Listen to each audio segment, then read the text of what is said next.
Hi there, tech people. I'm your host, Sean Worker, and thanks again for joining us for the longer form podcast of Adapters TechX, where we explore the business trends and fads of travel, tourism, hospitality, and retail. It's all powered by our friends at Hunter Gatherer and over at No Vacancy Live and No Vacancy News. Big shout out to Glenn Hausman for making the number one influencer in hospitality podcasts this last week. We're all proud of you, Glenn. I'm delighted to have two serial entrepreneur guests here today. It's Jacob Wedderburn Day and Anthony or Ant Collias, both co-founders of Stasher and Treepoints, and we'll really get into their businesses shortly. I mean, they are recognized as Forbes 30 under 30. 29 under 29, keep going. They are just listed everywhere being the guys, and also recognized now in the eco space with Starlings as being one of the prime 15 to watch in 2022. They came off a couple of years back where they founded Stasher 2015 and raised £4 million in that venture capped business. And equally have just raised capital for Treepoints. So some really great success stories coming out of the pandemic. You never waste a good crisis, in the words of our friend Churchill. So with no further ado, we'll absolutely get into a longer form. You've seen the shorter form, probably gone out already. And here we go. Hi, guys. Good to see you. And you're warmed up at this stage. We had a great chat earlier on and just barely scraped some of the topics. So maybe we'll kind of kick off where we left off. One of the questions was, what were the key learnings? And I thought they were very, very insightful. And you brought up about managing teams more effectively, but more importantly, managing smaller teams, and the HR issue is the big issue. So, that's pretty bold to broadcast that, considering this is the age of the employee. Yeah. Was it the Great Migration or something? What they call resignation. it? The Great Resignation. Yeah. We've actually think of it as the Great Reassessment of work, because it's kind of everybody's labeling, but I think everybody's kind of reassessing, right? Well, I think this kind of feeds into it, because I think a big part of it is, I'm not saying, by the way, fewer people means that you should be stretching the people you have more. It means, I think a lot of people, when they think about success, particularly in startups, they think about two things. They think about fundraising and team size, right? Those are the two metrics, aren't they? They're the two things that people generally use as the clearest signals of if you see people being like, oh, we're killing it, it'll normally be we've fundraised or we're hiring like crazy, which aren't necessarily metrics of genuine success. Yeah, like actually, we have an investor, Hazard Partners, guys who kind of made and sold cheapflights.com. And they're interesting because they're venture investors, but they were also business operators who ran a fairly lean outfit. And I really like their mindset, because they're totally for growth equity, and they're totally for growing your business ambitiously. But one thing that they always say is that the only metric that actually measures the success of your business is revenue. How many customers are willing to pay for your product? Yeah. And even then, you have to take that revenue in context of cost, right? If you've 5x your cost, but 2x your revenue, that actually was probably a bit of a bad year.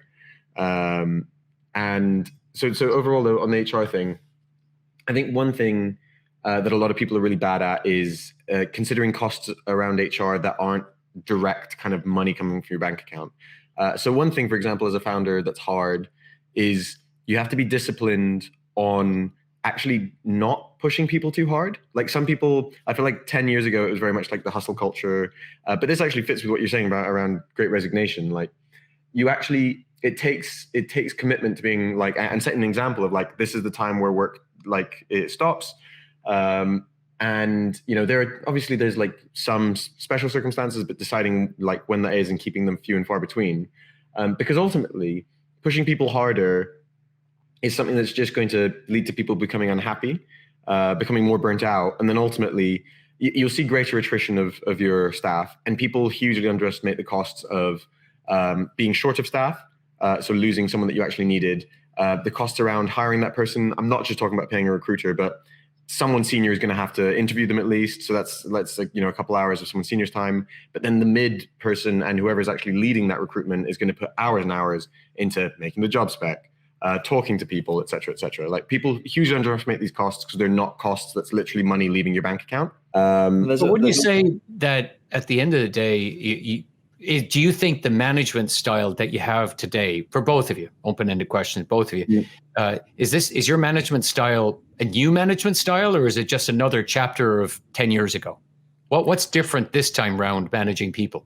10 years ago, startups was very much like hustle, like, oh, we put a ping pong table on a slide, so now work 12 hours a day, or like, you get free lunch and you get free dinner, but that means that you stay here until you eat your dinner. So somebody figured that out? Yeah, someone did the math. Right. But no, to be fair, I think there are examples. Take, for example, someone like Basecamp. I mean, they wrote a whole book on, work doesn't have to suck and you can be a high performing company. They were kind of ahead of the curve on that. Zapier is another example. Zapier is another good example. So I don't think it's that novel, but it's becoming more mainstream, and particularly in the context of this Great Resignation stuff, where like, be more hybrid and flexible. Be considerate of, not even just from a goodwill perspective, but from just actually like a common sense, like, it actually doesn't add up because I'm going to lose staff and then it's going to cost me a lot to replace them perspective. Jake, are you of a similar mind, or do you have a different style than Ant? No, Jake is the slave driver.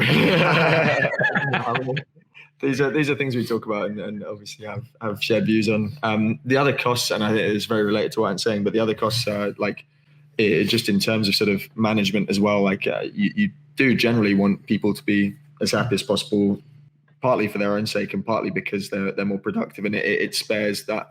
There's the sort of human cost it has on you as managers when you've got sort of unsatisfied people and you're having to solve problems all the time. And I think we have a unique perspective on this because we sort of managed the whole way through COVID, and actually through no fault of our own, there were like, business was very slow, and that meant that we did have people sort of popping up with issues, and it was a bit exhausting sort of having to manage this all the time. And it actually made us realize that growth is a fantastic, like, I don't know what the word is exactly, but growth, it also masks problems really well. Yeah. Because I feel like people can put up with quite a lot of unhappiness if the trajectory is that sort of rocket ship, like, it's going really well. And isn't that just a factor of people seeing that something's going somewhere? What happens when it does stall? I mean, businesses step and stall. So how do you deal with that then? That's where the real problem is. With difficulty. Yeah, well, I think that's with compassion. That's where it requires more thought. I think there's lots of places that are famously terrible places to work, but because they were growing so quickly, people were fine with it. I think roughly that's kind of the point Jake was making, that like the experience of having gone through a stall and having to think about how you still keep people happy and motivated is part of the problem. I think one thing for startups particularly, or smaller businesses particularly, is you have to make sure that people are fairly sharing in the potential future of the company. I mean, if someone, for example, doesn't have a big enough equity stake, it can make sense to move on rather than ride through a slump, right? And right. The truth is, sometimes as well, even if it's someone you really like, that can be something that makes sense for both of you. I think you just hit on something very important when work transitions from being work versus work as an investment, right? So if I've got equity and I've got enough equity, I'm working for myself in some bizarre way, and I'm accumulating wealth or perception of wealth as the product scales. But when it stalls, I could be just being an employee who has a bunch of warrants and in a back bedroom. And then where does my motivation go? How do you find that out, where that employee is, or are they an active participant in the business? Can you tell? Is there a way that you can find out, in your view, as to when they drop into one category or the other? It's hard to filter ahead of time. It normally becomes clear, I mean, just over time. And I think we saw this with even some of our best people. You could see when their sort of heads dropped. And I think that's kind of where the growth of a company really alters that perspective, because you're right. Like, you can be unhappy, but you can see like my potential, my prospects are looking really good here because work's tough, but I see where this thing's going. Right? Yeah. And I think when that's not the case, then you have to really believe in the long term. And equity is a great way of sort of aligning that incentive formally. But I think otherwise, it's just a case of like, selling the vision. And you're right. It's interesting to hear that expression you used about like, it's more like investment than work, because we invest our time and we obviously have meaningful stakes in the company because we built it. And so it does, that possibly explains the different perspectives you bring as a founder to work. It doesn't feel nearly as transactional. I think this is actually one thing that concerns me with the sort of remote working economy, though, is I do feel like you lose something, and it does make work feel more transactional when you clock in and clock out, just like on your Zoom calls each day. But maybe that's just me, because I really value that sort of like the fun of being in the office and having it's interesting. When we were doing the research for the adapters, there was a spike in productivity, up to 28 to 30% productivity enhancements at the front end of the pandemic and work from home. Okay. It's interesting now, fast forward, is that in some respects it played out like I'm at work, I'm at home. So kind of the work ethos and the work influence and the work pressure was carried home, so that people had a different view to their day to get stuff done. And now it's like, I found out that I can fit in walking the dog, and I can, there's a window where it's quiet and I go off and do other things. So the measurement of that is getting more difficult because of the metrics and the technology like coming off what you just said, which is the clock in, clock out. I know when I log in, I know when I log out, but you can stay logged in and still not be there. So have you seen that and how are you measuring that? As it transitioned, as people became more aware of how new work could be measured. Truthfully, we've never really measured it in terms of time, unless we feel like someone's genuinely not putting in enough hours to get the results that we need. That being said, it's easy to say we look at results and we generally try to, but it's also hard to be sort of perfectly assessing someone's performance just based on results too. We try to take that approach because I think just like even philosophically, that's the right attitude to have. I think I'd rather have someone who's producing good results in half the time than putting in a full shift and not really getting anywhere. So we've never really, we never monitored someone's online for X amount of hours or anything like that. Do you guys have metrics that you use, and do you have technology that you use to measure performance? So for example, for some roles, we'll have targets. So particularly like sales roles, they'll actually be target specific. What about the engineers? I see you're hiring a bunch of people, so that's good. So back-end engineers and others. So good push on LinkedIn there. So how do you set that task mindset with outcomes? So there is based on more kind of cadence of release, or like the rate at which we're getting things out. So it would be kind of looking at Jira. But even then, I think in truth, any small company, it's going to be half art, half science, right? I do think like there's this kind of, I don't want to say false because it's not false, but there's this misleading thing where a lot of people talk about data and measurement, and they forget that setting the perfect target is itself difficult and non-trivial. Same thing then. Is a non-trivial task. It's easy and trivial. Thanks for the self-correction and the circular motion there. That was interesting. No problem. But that's a free addition to Adapters Tech. So you see the full mindset right in front of you. So that's great. I needed another thing for the rule of 3, but no, it's a completely non-trivial challenge, right? And a lot of people say, we just set targets, and it's like, well, how can you always be sure that you're setting the right targets? So part of it does have to be, particularly for us, we're still a small company. Some of it is still down to just human judgment, like interacting with people, having a enough experience to know what's a reasonable level of output for a given role. The format, that's why, to be fair, the format that we do with, we use OKRs on a sort of monthly basis, and that format's quite a nice way of being. OKRs are objectives and key results. But we'll look at we try and sort of make sure we're measuring the right things. We'll look at the numbers, but actually almost what's the best part about that is that month sort of of being okay, this is really the strategy chat. So the numbers tend to inform the chat, but Ant's right, it ends up being a little bit more intuitive than that. And it ends up being a case of okay, we get a sense that we need to focus more on this. Or there's a lot of context where someone, a number is missed or a number is way exceeded. And it's clear that the answer to that is not this person is doing amazingly or doing terribly. It's, this wasn't a good target.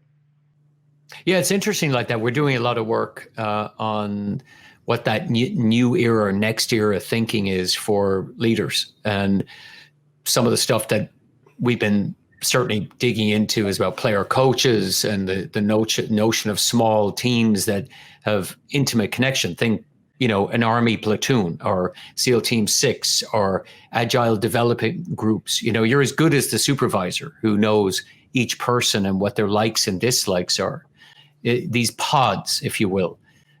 Is that something that you think is relevant in today's management world? And then we'll pivot off this and move on to another topic. I mean, it's effectively what we're saying, right? That like small, tight-knit teams where leaders can, it's the problem is it's hard to standardize and scale, but yeah, it's small, tight-knit teams where leaders can intuit a lot of these sort of things rather than necessarily follow something regimented. I guess the way that you scale it is you have like a written system, but you have flexibility and leaders have the ability to kind of change it as suits their team. It's like cultural fences and philosophical boundaries that says, as long as you function within that and you get this task done according to what your team leader says, then, let it roam. Yep. See where it happens. Well, that's great. So, when you think about your businesses and you're looking forward, and let's keep a window of 18 months out there. What do you think, or what's the next 18 months looks like? You have two separate businesses, different trajectories, different markets, some overlap. Question one would be, what does the 18 months look like? And question two is, and you can weave these any way you like, is how do you run two separate businesses and have this schizophrenic lifestyle? I'll take Stasher to begin with, because I think the 18 months for Stasher, we've got to a point where we're quite good at forecasting it now. And I'd say with Stasher, we're probably like one lucky break in terms of supply deals away from actually like relatively quite big success. We're on a recovery trajectory right now. So we're tracking where we were in 2019, looking to get back more onto the path of where we would have been in 2020. All right. A big part of that, as we've said all along, is just we're constrained on the demand side. So we have a great network of hosts. We're expanding to more cities. The playbook's pretty clear. You launch a new city, you make sure like the channels in terms of demand are functioning. The tech like consistently improves across the board and builds up the conversion rate. The tricky thing with Stasher right now is literally just travel rules. Travel restrictions just mean that tourism isn't at the levels it was. People are a little bit more sort of, and actually specifically as well, think about the way that people use it. Because you'll see some indicators where it's like, oh, travel's recovered or Airbnb is doing fine or whatever. Bear in mind, our use case is urban leisure travel. So we're talking people visiting another city as a tourist. And I don't know about where your listeners are, and obviously situations, we were saying casually before recording, are really different from country to country. But I can tell you, as someone who lives in London, I don't need to see metrics from any kind of agency. I can tell you visibly, like you can see around the streets. Yeah, I can look around and be like, wow, it's really empty compared to before, like 2 or 3 years ago. Like even now in February, if you were trying to go out in like trying to go to a bar in East London on Thursday, it would be less like which bar do we want to go to and more like where can we get in. Whereas now it's kind of like, oh, where's going to have enough people that there's a vibe? Yeah, it's the opposite problem. Yeah. What is the reality versus what the headline is? And that's really impactful, where you hear the headlines, which are trajectories are up, travelers recovering. And then the bottom line is you go out on the street. And I experienced this in London a couple of months back. Everybody was telling me we're all rocking and rolling and going. And then I remember going into the city of London, and I was literally able to stand at the intersection of the Bank of England in the middle of the road for nearly a minute. I just stood there for a minute. And the only thing that came along was a bus, and I had to move. But either way, the bus won that game. A minute. Can you imagine the volume in New York and Paris and these other cities that you're all in? And that is a hell of a gauge. Was that very sobering when you realized that, when you go outside? Yeah, I mean, that's the classic thing. Frustrating. And that's what we're saying, because I think you do see some quite promising numbers. But I guess the thing to bear in mind there is airlines will they'll run sales in January, February, because they're booking things in advance and people are planning for the summer. And that looks really promising. And I'm hoping by the time we get around to summer, restrictions will be much more flexible, if not gone altogether. But for us, again, we're very on demand. So we're like a really good live barometer of where travel is and where urban leisure travel is. So Stasher, I'm optimistic. In a sentence, sorry, you were saying your Stasher optimism? Optimistic. I think it's a steady recovery, but I think if travel restrictions go and we get a couple of good breaks with hotel chains and other people that we target, then we should be on course. I mean, 18 months time is summer next year. We're looking at like an annualized revenue in the region of, or gross revenue, GMV, gross revenue in the region of kind of 5 to 10 million, hopefully. And that's great from a base and then recovery. So well done. And then Treepoints, when you that as a startup, what are your key learnings from that, and where are you pivoting now? You've had it on the market a while, and now what's the pivot, or is there a pivot? Actually, there was quite big pivots. Originally, we launched it as more as B2C user subscriptions, right? And we realized, I mean, it should have been obvious, but B2C stuff is really expensive. It's hard to profitably acquire people. The other thing that was a little different was, we went from Stasher, which is a very transactional, non-aspirational product, and somewhat tangible, right? And tangible, yeah. Bag, store. Yeah. Solving a problem, on the one hand, it's cool to talk about a cool product you found, but people aren't generally talking about luggage storage a lot, right? To something that's highly aspirational. But there's a lot of money in trash. I wish I went into trash and rubbish years ago. And nobody talks about that. Nobody talks about storing luggage, but it's a key part of your life. Actually, it's part of what makes it defensible, actually, that it's overlooked. But then it's like But by the way, for clarity, I was not making any direct comparison between Stasher and trash. Just any doubt. We hate those guys at Trasher. Yeah. Well, actually, those at Trasher versus Stasher. Yeah. It's actually funny that you say that, because one of the main other angel investments that our lead angel had was in a scrap metal company, wasn't it? No, it was like a removals business, junk removals business. I think it's called Any Junk. So that was the first thing I thought of. He was funny because he's our first investor. He's the guy behind Big Yellow Storage, and he's always said, like, one of the great. As in literally, the back alleyway behind. But anyway, he was like, storage is great because it's not sexy. It's exactly Ant's point. He's like, storage is not a sexy industry, but it's really reliable. It's good business. It's profitable. But yeah, so we went from this kind of transactional, people need it, but it's not aspirational product, to something that is kind of the opposite. And one of the realizations we had was like, actually, conversion rates are way higher when people really need the product acutely, versus like when it's an aspirational nice to have. Mm-hmm. Anyway, we kind of had these subscriptions. We still offer the subscriptions, but we kind of pivoted much more as a business to focus on selling to businesses and selling integrations, because we realized that was actually first of all, a much larger pain point. Like, the people who are actually willing to spend to do something about sustainability tend to be businesses. And the way that they tend to want to do that is in some way integrated with their business flow, as opposed to as a subscription or something like that. It's been really interesting understanding the sort of value prop and the customer pain point, because Ant's right, like, businesses definitely do feel the pain more acutely, and they sort of feel it in a few ways. Partly you've got the sort of moral stance of, I should be doing something because I care about the planet. Then you've got the sort of signaling aspect of that, which is that I want to demonstrate to my customers that I care about the planet and my employees and other stakeholders. And then I guess there's the value around like the sort of the difficulty in getting that right, because if you're going to spend the money to make the investment to do this, you want to know that you're doing the right things, and that's where we can bring some expertise to the table and help them. But it's an interesting balance of sort of like moral, practical, because people actually, they're feeling more pressure to actually offset things and be greener, and then marketing potentially. Yeah, it's more, and this is part of what we say. Like, I think some people, this is another learning we've had working in the kind of the for good space. It's interesting as kind of pragmatic business people who genuinely care and do think that, apply a lot of scrutiny to what we do, but generally think more practically.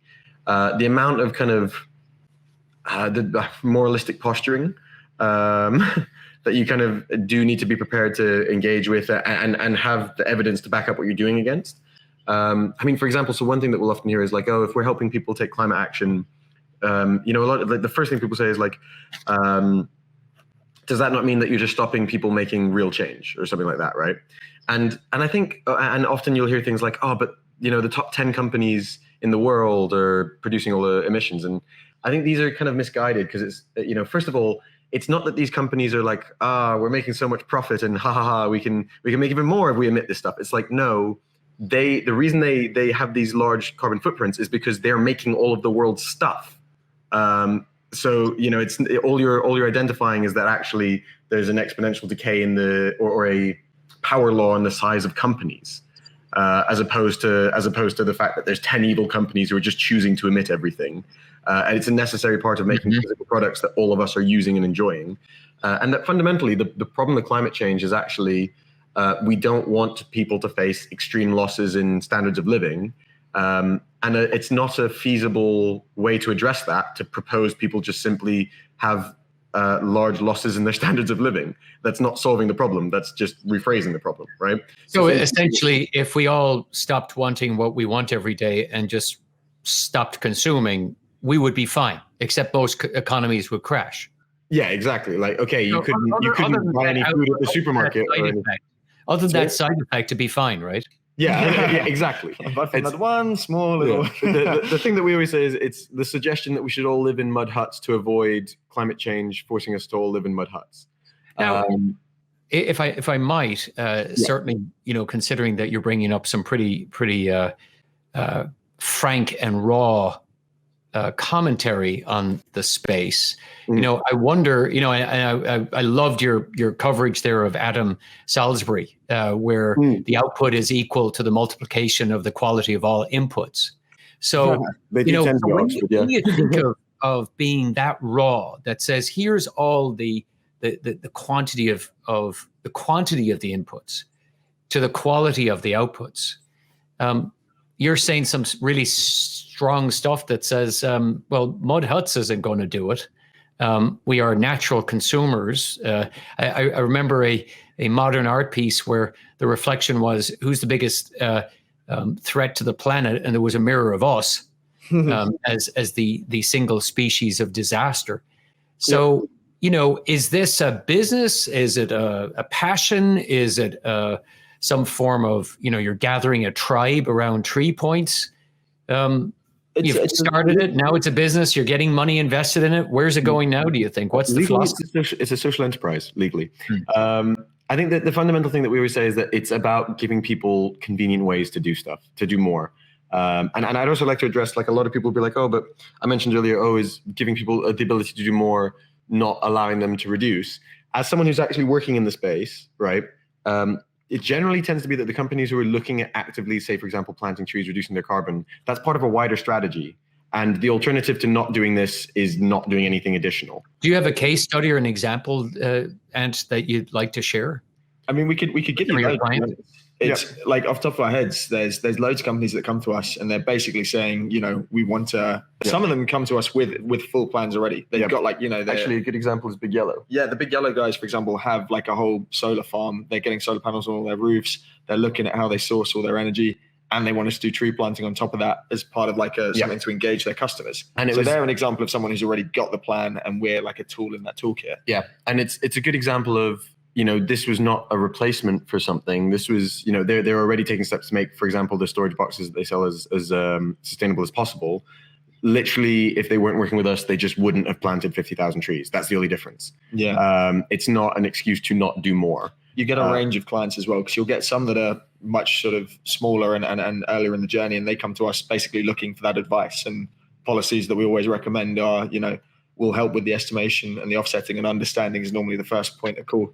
And then we'll help recommend reduction tactics as well. I think one of the things that we're working on is being able to provide a full suite of services so that we can be more of a sort of complete outsourced sustainability team. But certainly what we're starting with is like the offsetting and the tree planting, because that tends to be a good way to get things started. And has a really nice analogy that he always gives, which is basically like when people give the charity. Is that a compliment? That's a compliment, Ted? Oh, okay. I was surprised. Yeah, rare. Everybody, this is a highlight now here. Pay attention. Yeah. edit that out. And always says that when you give to charity, you don't do that as an excuse to then be an asshole in the rest of your life. You just, it tends to be the people giving to charity are people who care, who want to do good, right? Yeah, and it tends to be correlative with other good things they're doing. It's not like a way of offsetting your guilt necessarily. Yeah. And I suppose if you're really cynical, you'd have to look at it that way, and then you'd have to apply the same reasoning to climate action. But I don't tend to think that's fair. And by all means, we do apply some judgment. There are examples of I don't know if you're allowed to swear in this. I'll go for a light swear. Crappy celebrities, for example, who give nominal money to charity as like a PR thing. And certainly I think a lot of people kind of use the term greenwashing or don't understand the term greenwashing. I think the specific thing about the term greenwashing is it's when you do something nominal to actively hide the fact that you are doing negative things. It's deceptive in nature. Yeah, it's deceptive, right? Whereas a business who is in the process of looking at how they can reduce stuff and also are planting some trees. And maybe they'll openly say, we think there's some marketing benefit to that. In my mind, that's incentives aligning, which is great. Like, things really happen when the right thing to do and the profitable thing to do start to coincide. I think that's us wearing our economics hat, but I think that's very much our approach to this. Is I think if you want to have a big impact on a big problem like the climate, you need to align as many incentives as possible. And profit motive is certainly one of the best that you can align if you're getting businesses engaged. We're obviously a tech show. And so if I can just for a moment pivot towards the questions centered around the tech companies. Tech companies are known for basically we produce a digital product, but you could argue that one of the biggest consumers of power, which has a knock-on and downstream effect to all of our societies. How can you reconcile tech companies with having overtly kind of we have a very low physical footprint relative to our impact? Yes, like maybe the largest tech companies that leads to like meaningful footprints, but it's still much smaller than companies making physical products or certainly fossil fuel companies. That's one, and then two. Most tech companies actually will be using some server provider, right? And increasingly, all of these server providers are actually themselves looking at ways that they can, for example, use green energy. Microsoft's is pretty good. Yeah, so like Microsoft's Azure. I know AWS is doing a lot on this. So that kind of does the server stuff. But then, I agree with you that it's part of the reason we exist. There are a lot of companies who are like, actually, we acknowledge that we do have an impact, and there's actually not that much we can do to reduce it while still functioning as a company and providing a useful service. So perhaps offsetting is like a good alternative to doing nothing. Great. And then, as we begin to wrap up, and this is a topic clearly we could just keep discussing for hours and barely scraping the tip of the iceberg, if there's an iceberg left in a couple of years. Or Miami will still exist, and we should do this show from Miami. Yeah, everyone's going to be there soon. How long have you been lining up that joke, Sean? It's not even. What's sad is I'm not too sure I even realized it was a joke. But that's I'm a bit slow. What can I tell you? I'm a bit slow. So as we wrap up here, and what I think would also be interesting, again, as tech entrepreneurs, serial entrepreneurs, this is unusual in the sense that you both are co-founders and you're splitting products. That's hard to juggle. I mean, you've had people like Jack Dorsey and others like that split between companies. I think the poster child is probably Elon Musk with I'm just going to run everything and make the vehicles. So how do you guys find balance in decision making? How do you deal with conflict? Maybe it's not conflict, but so philosophical discussions about what your vision is for the business, and maybe Jake is different than Ant, and Ant different than Jake. How do you reconcile that on a daily, weekly, monthly basis? Pick the time zone. Are you asking like practically, like how much time do we split between things? Or are you asking? No, I'm asking how do you collaborate to make this all work? Yeah, I think it's interesting if you see serial entrepreneurs. They often tend to work either with the same co-founders or with people they've worked with before and stuff. You find someone that you can work with well, and that you don't like you naturally deal with conflict well, and that you naturally have a similar vision, and it just kind of resolves a lot of that. I think like one thing I've seen, for example, that's interesting is like, not to generalize, but when you're hiring in tech, right, it's harder to hire. You want to obviously screen on culture fit, but hiring in tech is so competitive. Sometimes you just have to hire competent people. And then, looking at say, for example, how those small teams gel versus, or how, some in our past experience, how some of those teams that we work with have gelled versus like business teams where there is enough power on the hiring side to. But how do you guys get along? I mean, how do you guys pull it off?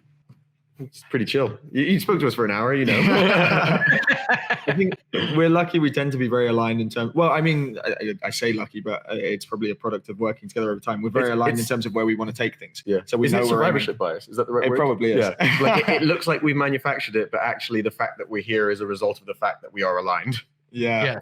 It's exactly that. And I think we know we're sort of heading in the same direction. We're generally pretty agreed. Like we might disagree on strategies of how to get there, but then we're also we've always had quite a good culture between the two of us of like, we'll alternate with, if someone knowing when to let something go. Yeah, exactly. Like we know there's no particular sort of disagreement that's worth compromising a good relationship over. So yeah, I also think one thing I've learned through running businesses is that we tend to think of decisions, we think of them as very binary, right? We tend to think of like the right decision, the wrong decision, right? And the truth is that actually like decisions happen over periods of time, and that generally like there's actually a large set of maybe slightly suboptimal but fine decisions. And so really, unless you are convinced you're making an actively horrible decision, it's usually not worth arguing with someone over which slightly suboptimal. Actually, the time spent arguing about it is costly enough that you may as well have just done the suboptimal thing quickly. Yeah, Right. we tend to bias towards speed a little bit there. Like it's just better to sort of be moving fast and making decisions and reflect and learn and it's Or as I always say, disagreeing with Jake, you should go very slowly. We'll argue about that later.